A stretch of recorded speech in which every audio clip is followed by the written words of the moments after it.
Good morning and welcome back to part 8 of themes from Orot, HaTeshuva, and Rav Avram Yitzchak HaKohen Cook. There were two classical approaches in the Musar world. In the world of self-repair, of self-improvement, there was that of Navardik, which was about negating the ego, breaking oneself, one's worldly desires. If you can negate those worldly desires, then ultimately you can attach yourself, affix yourself to the Torah and to HaKadosh Baruch Hu. Then there was the approach of the Alter of Slobodka, which was controversial for its time, but now it seems to be mainstreamed within the education process, and that is the Gadlus Ha'adam, the greatness of man, the potential to accomplish incredible things is in each of us. And if we could tell every student in yeshiva how wonderful they are, their powers, their abilities to do wonders, then maybe you could turn them on to Judaism and connect them to Hashem.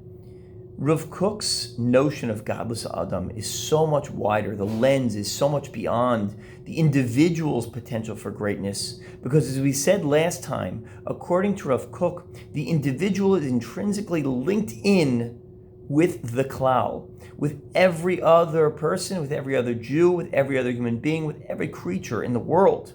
And because he sees the world as linked in as one, when a person accomplishes great deeds, they are doing this not only for themselves, but for the whole world.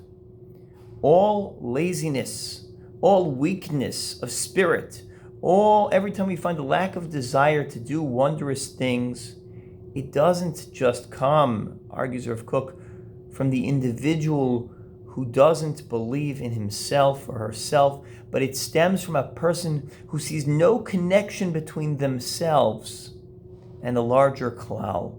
If you feel severed, like the Rambam said last time, a person who's poresh midarkei hatzibor has no portion of the world to come. It's not because it's terrible to separate yourself from everyone else and it's considered to be a separatist and an iconoclast, but rather the reason why a poresh midarkei hatzibor has no portion of the world to come is because our chiyus, our connection to all which is good, is the recognition that you don't live in a bubble. You don't live as a spiritual hermit.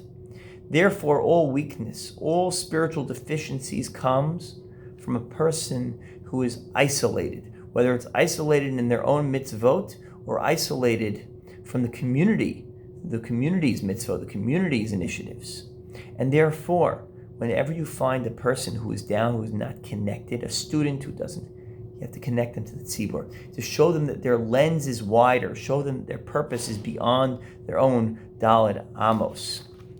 Therefore, Rav Kook wrote in Igrot Raya, in his letter in Igeret Shin Aleph, Chol hashinuyim halalu bayim beziv kedushin osafim ha'idei neshama achat shama leiv be'emet al klal kulo. That when a person recognizes that their soul is bound to other souls, then they start to feel alive. They start to experience real substantive changes. Furthermore, Rav Kook writes that Gedola Tshuva, he adds on to the Gemara's Gedola Tshuva, that it brings refuah to the world, right? Gedola Tshuva, that it wipes away all willing of violations, all zidonos, nasils, lo, kesechuyos. Rav Kook writes, Gedola Tshuva, shebishvil yachid she'asa tshuva, greatest tshuva for an individual who does tshuva, mochin lo ula'olam kulo. When you change your life, your community around you is changed. Your community is a better place. Not just through osmosis, but because your souls are linked. Not just because they have a good neighbor, a shachen tov, and therefore they're inspired by your deeds, but because you are linked in with them, and therefore when you change, they go through a change as well. Kook writes further in Orot HaTeshuva in the 12th chapter that when a person falls into the depravity of sin, when a person rebels, when a person runs away, God forbid, from the Ribono Shel Olam, a person falls in chet, hu menatek atzmo mimakor. He is severing himself or herself from the source of all life. Hakol v'ofech liot ba'alma tipiruda. He belongs now to the world that is severed, a world that is not connected to reality, the reality of all those around him.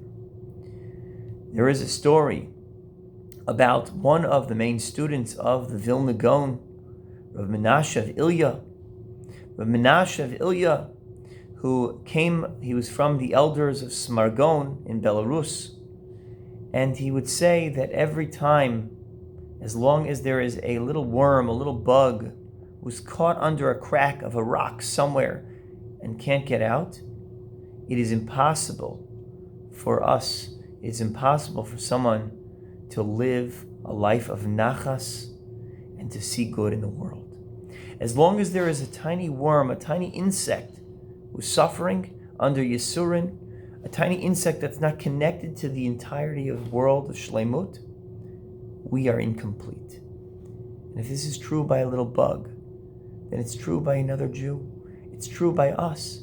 As long as you are not connected to the values that you grew up with, the values of your Torah, it is impossible for anyone else to feel complete in their avodas Hashem. And that's what we have to work for, the tshuva of the klal. We will continue next time in Mirz Hashem.